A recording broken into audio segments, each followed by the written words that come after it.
When selling in Japan, no objections, then no sale. Let me explain why.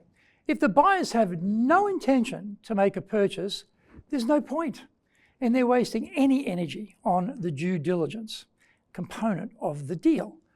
When we get an objection, it indicates interest. Getting very poor questions is another warning signal. If the sale is expensive or complex, then we want a lot of quality questions. Sometimes the person we are presenting to may not be the final decision maker.